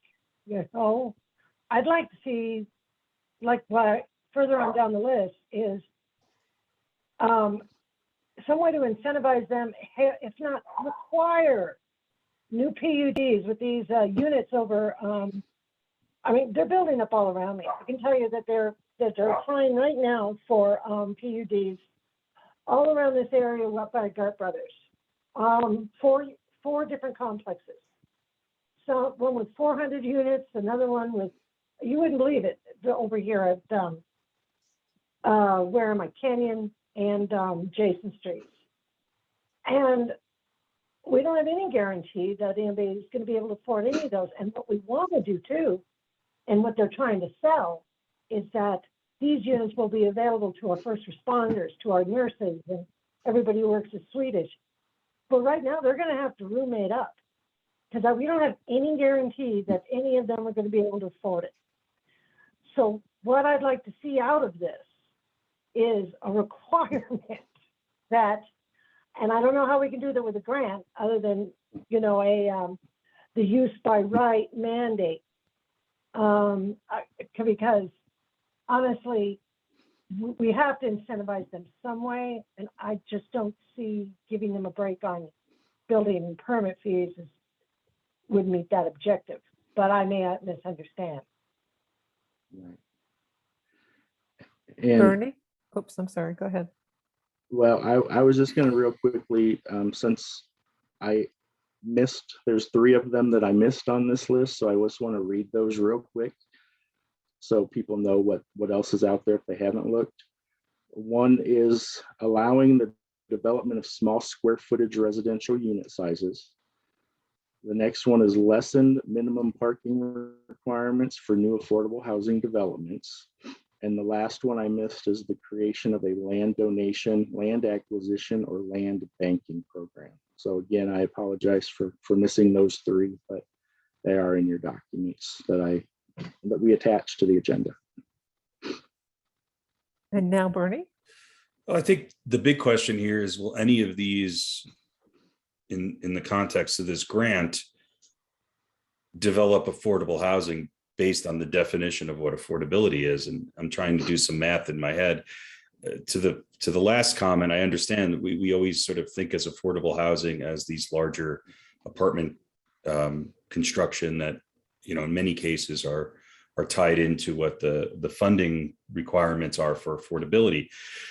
I think there's some things on here, and I think what the grant could do is help us in this process of updating the code, is looking at and re-looking at that, so that we can, and I think Kate mentioned the missing middle, that we can open up some opportunities to create some lower density, affordable housing options. And in many cases, maybe a hybrid of ownership and rental, and expand upon the ADU, expand upon, number 8, or other appropriate multifamily housing options. We think of multifamily as, apartments, but this could be an opportunity to tie in with some opportunities here of what we're reviewing in this code, to really look at land uses on a sort of lower density option that could provide affordability, maybe not at the macro, but certainly at the micro, and integrated into the existing context and character of our residential neighborhood. So I guess my big question is there going to be any outreach to the development community that's already building affordable housing and saying, hey, which one of these is really going to help you guys produce in the short term more affordable housing? And then number 2 is, how do some of these things that, as part of what we're doing with this code update, help us maybe find some opportunities of affordability within that missing middle? Mm-hmm. Right. Unfortunately, we've had about a month time frame to put this together. So, Yeah. outreach in terms of these 14 options. Unfortunately, there's not going to be a whole lot of opportunity to do that. Right. So that might indicate to us that we should stay on a course of some of these that we know we're pretty close to already, and then get some of those other bigger questions answered once we have some information from the housing needs study that we can always incorporate into the Code Next process and rewrite without the aid of necessarily this grant, if that makes sense. Yeah, I agree with that. I think all of these help with affordability. I'm just not sure that it's going to have a big impact on based on what the definition for the grant is. Sure. Yeah, I understand. Yeah.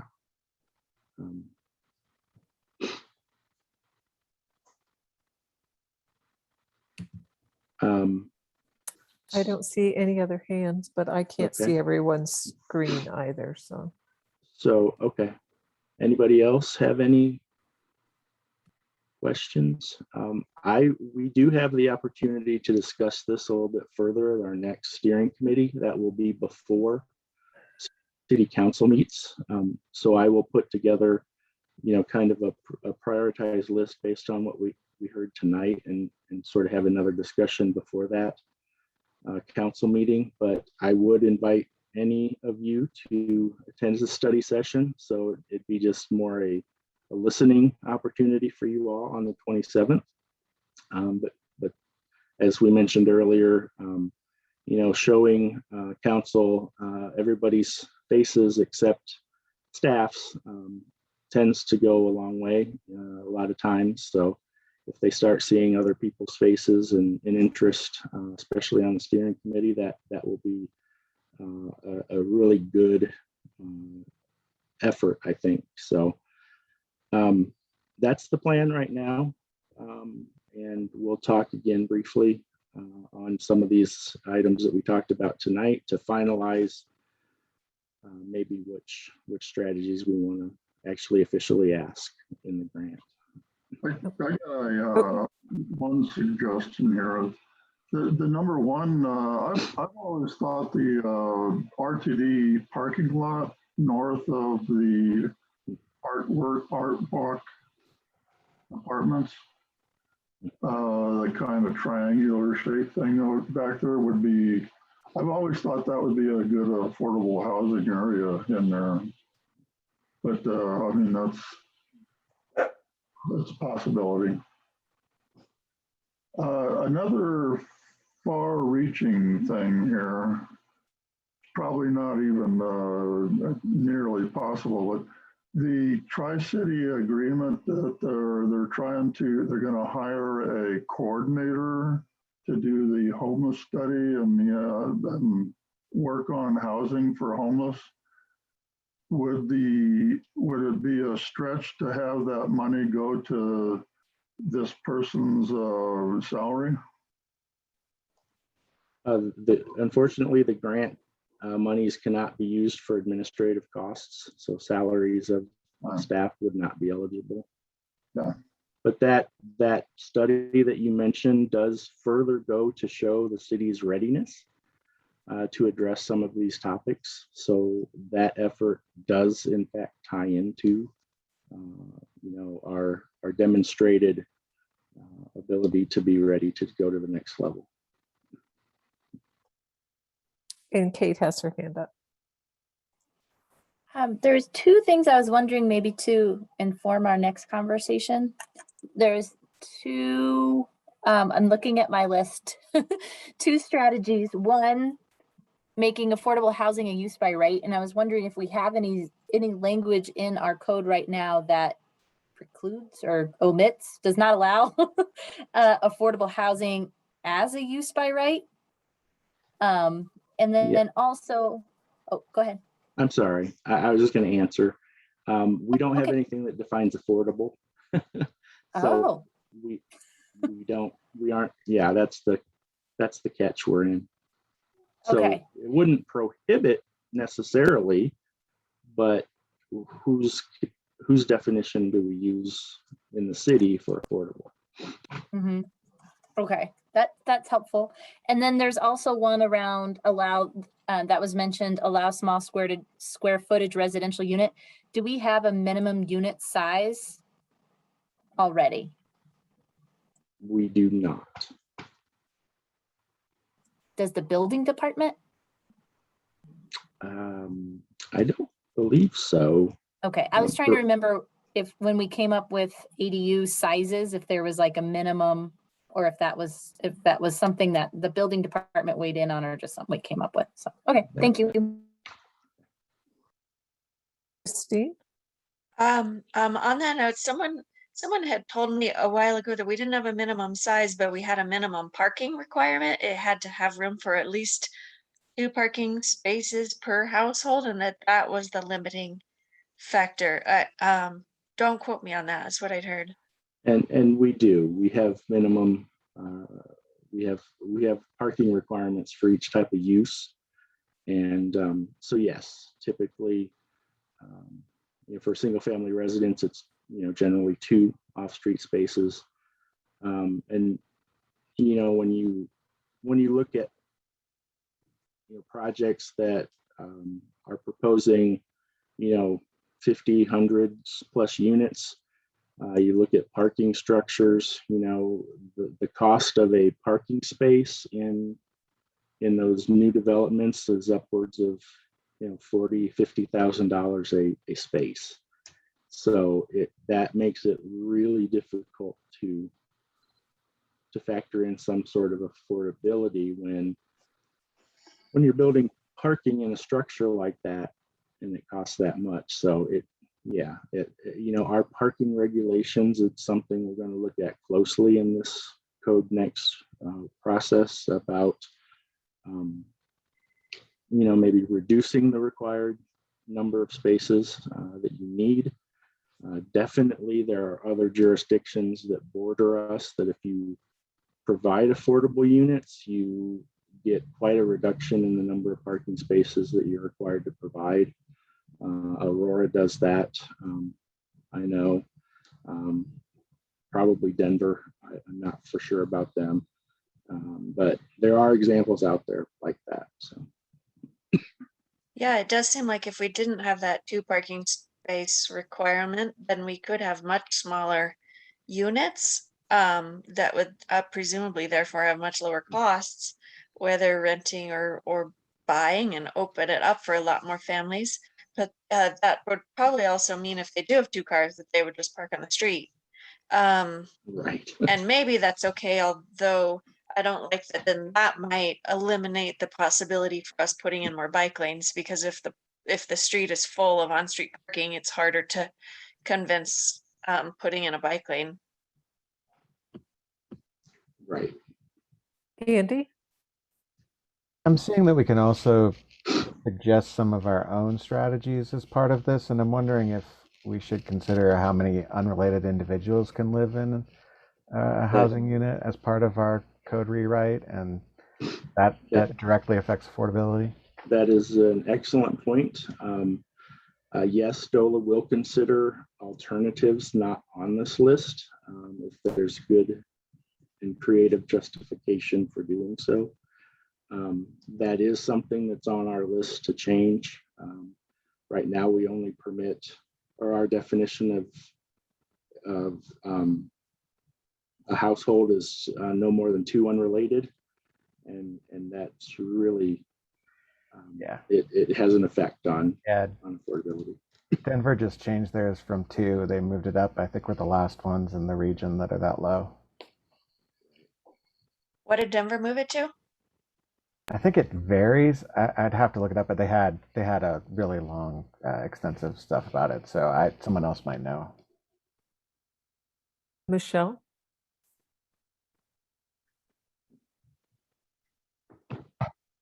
Sorry about that. Had trouble unmuting.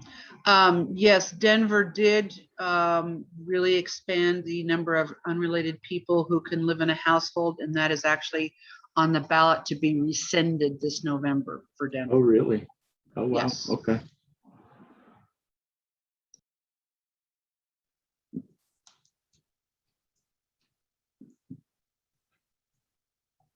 Does anyone know what the other suburbs have on average?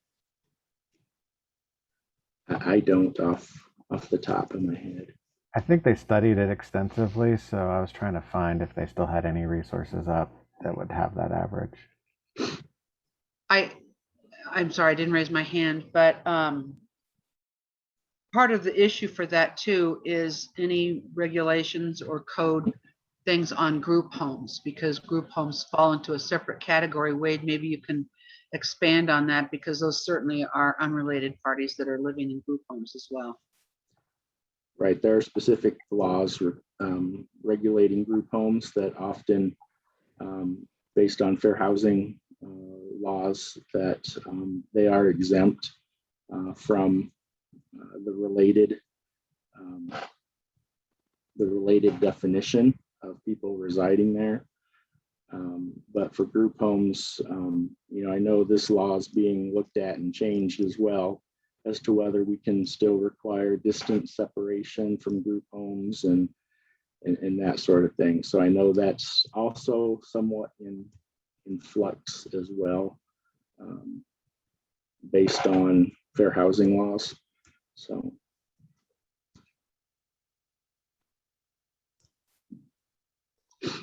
I'll just add one more comment on Denver's lifting the number of people, unrelated people who can live in a home. The initiative to rescind that this November was a citizen initiative. It was citizens pushing back on that, on letting, I think it's up to 5 unrelated people or something like that. But the citizenry said no and have a ballot initiative for that. So. But if I may play the devil's advocate, how do they determine if they're related or not? That's the question we always get.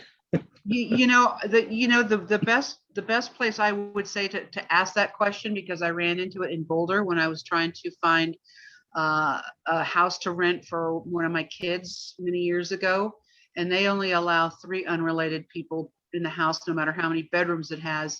I think Boulder requires you to, then maybe they have to first come and say, hey, give it to us first. But Boulder requires copies of like driver's license or something like that. Okay. Brenda? Well, it's just a comment, really, and that people seek that non-related status because they are roommating up in order to afford housing. Mm-hmm. And I don't think that just allowing people to get more roommates is really what we want to establish here. What I don't know, maybe I'm wrong. What I really want to see happen is that all these apartment buildings that they're building up, and they're building a lot of density, and I'm all for it.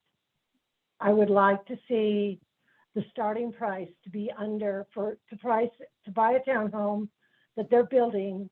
They think it's affordable at a starting price of $275,000.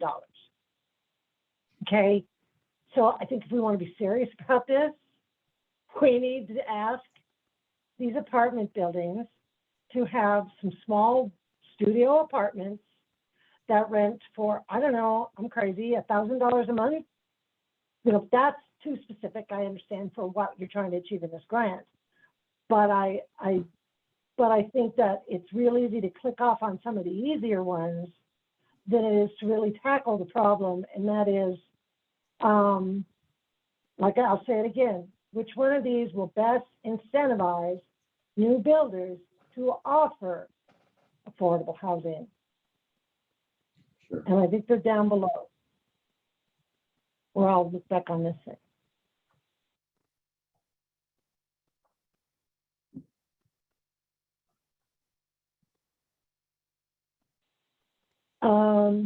Authorized dwelling units as a use by right in parcels of single family zoning that meet the safety. Authorizing the accessory dwelling units maybe, but classification of a proposed affordable housing development used by right when it meets building density and design standards. These complexes they're going to ask us to approve them. And maybe we need to ask them if there is an impediment to creating smaller units or affordable units. And that we can use some of these grant strategies to ask some very serious questions of the PUD applications we have coming up. Because like I said, I don't see how $275,000 mortgage is an attainable goal, or am I crazy? Maybe that's probably middle. I don't know. Andy? Well, just to piggyback on that, I think parking would be a good place to start as one of the biggest impediments. It takes up space, and it's a lot easier to make big luxury units because you don't need to put as many parking spaces in. Right. Great. So I think we're right up against the 8 o'clock hour. I think this discussion's been outstanding. I think we have good targets here to ask as part of the grant to further explore. And we will definitely dive in deeper as we hopefully are successful with getting the dollars from the state. So as I said, we'll mention, we'll bring this back at our next meeting before we go to council, just to wrap up any further discussions and so forth. Again, I invite everybody to come to the 27th meeting if they can and wish to listen. But otherwise, as I said, it's been a great discussion, and it's only a precursor to what's to come. But we have this opportunity that we needed to jump on pretty quick to get this rolling. So I know it might have seemed like we're just kind of throwing this at you, but apologize for that. We will discuss it further. So thank you all for being super engaged. And unless there's any other questions for tonight, I want to respect your time and end the meeting before 8 here by 2 minutes. Okay, I will see you all next time. Thank you. Thank you. Have a good evening. Thank you all. Good night. Bye. Thanks, Chris.